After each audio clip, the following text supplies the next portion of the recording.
అవుతా ఉంది. ఇది రెండు తెలుగు రాష్ట్రాలకు ఒక శుభ సూచకమైనటువంటి రోజుగా ప్రజలు భావిస్తా ఉన్నారు. విడిపోయినప్పటికీ అన్నదమ్ముల వలె ఇరు రాష్ట్రాల ముఖ్యమంత్రులు ముందుకొచ్చి ఇవాళ విభజన సమస్యలు ఏమైతే ఉన్నాయో వాటిని పరిష్కరించుకునే దిశగా ఇలా ఒక చక్కటి వాతావరణంలో ఈ కార్యక్రమం జరుగుతా ఉంది. తెలంగాణ ప్రజలు కూడా అత్యంత ఆసక్తిగా గౌరవ ముఖ్యమంత్రి గారు రేవంత్ రెడ్డి గారి చొరవ, ఆయనకు తెలంగాణ ప్రజల పట్ల ఈ ప్రాంతం పట్ల ఉన్నటువంటి ప్రేమను ఇవాళ చర్చల్లో భాగంగా చూపించబోతా ఉన్నాడు. గౌరవ ముఖ్యమంత్రి గారికి ధన్యవాదాలు తెలియజేస్తా ఉన్నాం. అయితే ఇంత చక్కటి వాతావరణంలో ప్రజల ఆకాంక్షల మేరకు ఇరు రాష్ట్రాల ముఖ్యమంత్రులు కూర్చొని మాట్లాడుకుంటా ఉంటే ఏ పని లేనటువంటి బీఆర్ఎస్ పార్టీ నాయకులు దీన్ని కూడా ఓ రాజకీయంగా వాడుకునేటువంటి బురద జల్లేటువంటి కార్యక్రమానికి తెరలేపారు. గత 10 ఏళ్ల నుంచి కేసీఆర్ తయారు చేసి పెట్టినటువంటి పెంటంతా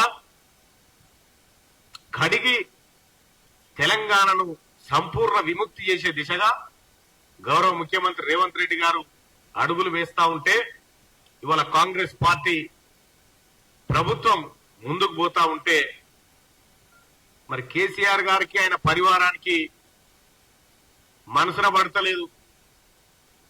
అయ్యో ఉంటే మా లెక్క ఉండాలి కదా, మా లెక్కనే ప్రజల్ని మభ్య పెట్టాలి కదా అనేటువంటి ఉద్దేశంతో ఇవాళ బీఆర్ఎస్ పార్టీ నాయకులు వ్యవహరిస్తా ఉన్నారు.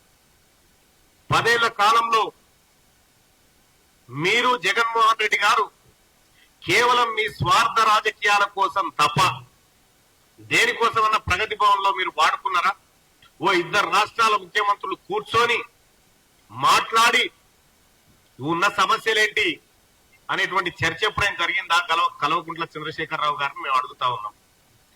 ఏ ఒక్క రోజు కూడా ఈ ఇరు రాష్ట్రాల ప్రయోజనాలను కాంక్షించినటువంటి కల్వకుంట్ల చంద్రశేఖరరావు ఆయన పార్టీ ఇవాళ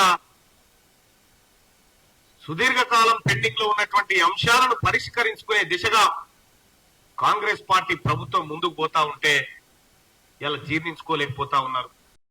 ఆంధ్రాలో కలపడానికి అంగీకరించినటువంటి కేసీఆర్ అప్పటి ముఖ్యమంత్రిగా ఉన్నటువంటి ఆయన ఇవాళ 7 మండలాలు వాపసు తీసుకురావాలి, కృష్ణా నీళ్ళల్లో వాటా మనకు రావాలి. ఈ అన్నిటికీ కారకులు మీరే కదా. సాగు చంపినోడే శవం దగ్గర కూర్చొని ఏడ్చినట్టుకుంది ఆయన కథ. ఇవాళ ఏపీతోని సత్సంబంధాలు దెబ్బతిని తెలంగాణ రాష్ట్ర ప్రజలకు ఏపీ ప్రజలకు మధ్య నిత్యం ఏదో గొడవ జరిగే విధంగా కేసీఆర్ గారు ఆ రోజు వ్యవహరిస్తే ఇవాళ ఇరు రాష్ట్రాల ముఖ్యమంత్రులు మళ్లీ అన్నదమ్ముల వలె ఈ 2 రాష్ట్రాల ప్రజలు విడిపోయినప్పటికీ, భూభాగాలు విడిపోయినప్పటికీ కలిసిమెలిసి ఉండి అందరం ఒక తల్లి పిల్లలుగా ఉండాలని చూసుకుంటా ఉంటే ఇలా నేను అడుగుతా ఉన్నా, కాంగ్రెస్ పార్టీ మిలాఖాత్ అయిపోయింది అని చెప్తా ఉన్నారు. సిగ్గుండాలి ఈ మాట మాట్లాడడానికి. పార్టీలు వేరు, ప్రభుత్వాలు వేరు. కాంగ్రెస్ పార్టీ ప్రభుత్వం తెలంగాణ ప్రజల ఆకాంక్షల మేరకు పనిచేస్తుంది, తెలంగాణ ప్రయోజనాల కోసం పనిచేస్తుంది. కానీ కేసీఆర్ గారు మీరు ముఖ్యమంత్రిగా ఉన్నటువంటి సందర్భంలో నీవిచ్చినటువంటి కాంట్రాక్టులు, నువ్వు చేసి పెట్టినటువంటి దోపిడంతా ఆంధ్ర నుంచి మనకు రావాల్సిన వాటాలు అనడం వదిలేసి ఇక్కడున్న సంపద అక్కడ దోచిపెట్టినటువంటి మీరు ఇవాళ కాంగ్రెస్ పార్టీ నిబద్ధత గురించి, కాంగ్రెస్ పార్టీ పాలన గురించి మాట్లాడడం సిగ్గుచేటు. ఇంకా ఏ అంశం తీసుకున్నా ఏదో ఒక కాంట్రవర్సీ చేయాలి, ప్రజల్లో గందరగోళం సృష్టించాలనేటువంటి ఈ చిల్లర పనులు బంద్ చేసి ఆ ప్రతిపక్ష నాయకుడిగా నీ పాత్ర నిర్వహిస్తే బాగుంటది. ఇప్పటికే మిమ్మల్ని మీ మాటల్ని నమ్మక ఎక్కడి పార్టీ నాయకులు అక్కడికి వెళ్ళిపోతా ఉన్నటువంటి సందర్భంలో ఇవాళ ఇరు రాష్ట్రాల ముఖ్యమంత్రుల భేటీని వివాదం చేయదలుచుకున్నారు. దీన్ని తెలంగాణ ప్రజలు గమనిస్తా ఉన్నారు.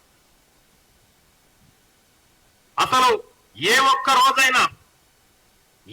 రోజైనా ఏపీ నుంచి రావాల్సినటువంటి విద్యుత్ బకాయిల మీద ఎన్నడన్నా మాట్లాడినావా? ఇటు పోతాం నరేంద్ర మోడీ గారి దగ్గర పోతాం, మా దగ్గరనే అడ్డగోలుగా పైసలున్నాయి మాకెందుకని చెప్తావు. ఇవాళ ముఖ్యమంత్రి గారు, గౌరవ ముఖ్యమంత్రి రేవంత్ రెడ్డి గారు అటు రాష్ట్ర ప్రయోజనాల కోసం నరేంద్ర మోడీ గారు ప్రధానమంత్రి హోదాలో ఉన్నటువంటి నరేంద్ర మోడీ గారి దగ్గరికి ముఖ్యమంత్రి హోదాలో పోయి కలిసి ఈ ప్రాంతానికి రావాల్సినటువంటి హక్కుల కోసం మాట్లాడి ఈ రాష్ట్ర ప్రజల ప్రతినిధిగా ఆయన పోతే ఇవాళ కాంగ్రెస్ బీజేపీ మిలాఖత్ అయిందని చెప్తావు. సాధ్యమైతుందా ఇది? ఎవరన్నా నమ్మే ముచ్చట్నేనా ఇది? బీఆర్ఎస్ పార్టీ నాయకులకు ఏమాత్రం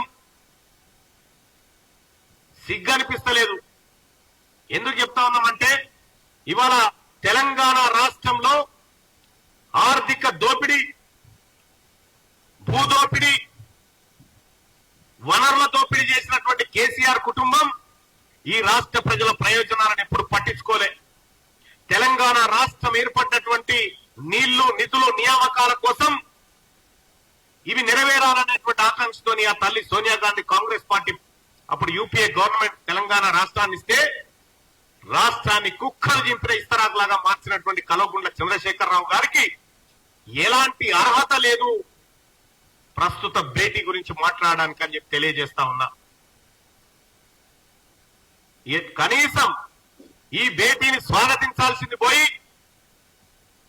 విమర్శలకు దిగుతున్నటువంటి బీఆర్ఎస్ పార్టీ, మీ పార్టీ ఆయుసే దినదిన గండం మూరేళ్ల ఆయుసు, పెద్ద మనుగడలో ఉండే పరిస్థితిలో లేదు. ఇవాళ తెలంగాణ ప్రజలు హర్షిస్తా ఉన్నారు. ఇరు రాష్ట్రాల తెలుగు ప్రజలు గర్వపడతా ఉన్నారు. ఇరు రాష్ట్రాల ముఖ్యమంత్రులు అన్నదమ్ముల వలె కూర్చొని సమస్యలు పరిష్కరించుకోవడానికి ముందుకొచ్చినటువంటి సందర్భంలో ప్రజలంతా సంతోషపడతా ఉన్నారు. కాబట్టి మేము ఒక విషయం చెప్పదలుచుకున్నాం కేసీఆర్ గారికి, ఆయన పరివారానికి అందరికీ. 10 ఏళ్ల పాటు గతంలో ఉన్న విభజన సమస్యలు అట్లుండగా 10 ఏళ్ల పాటు నువ్వు తయారు చేసిన పెట్ట మామూలుగా ఏం లేదు. 10 ఏళ్ల పాటు అనేకమైనటువంటి సమస్యలు సృష్టించరు. ఇక్కడ కృష్ణానది నీళ్ల వాటా విషయంలో సుప్రీంకోర్టులో ఉన్న కేసును వాపసు తెచ్చుకుంటావు, అన్ని సమస్యలను జటిలం చేసినావు. ఇవాళ కేసీఆర్ చేసిన పాపాలను కూడా రేవంత్ రెడ్డి గారే కడగాల్సినటువంటి పరిస్థితికి వచ్చింది. సోదరులారా, జగన్మోహన్ రెడ్డి గారు ప్రగతి భవన్ కు వచ్చినప్పుడు గాని మీరు అటు బెజవాడకు పోయి ఇటు తిరుపతికి పోయి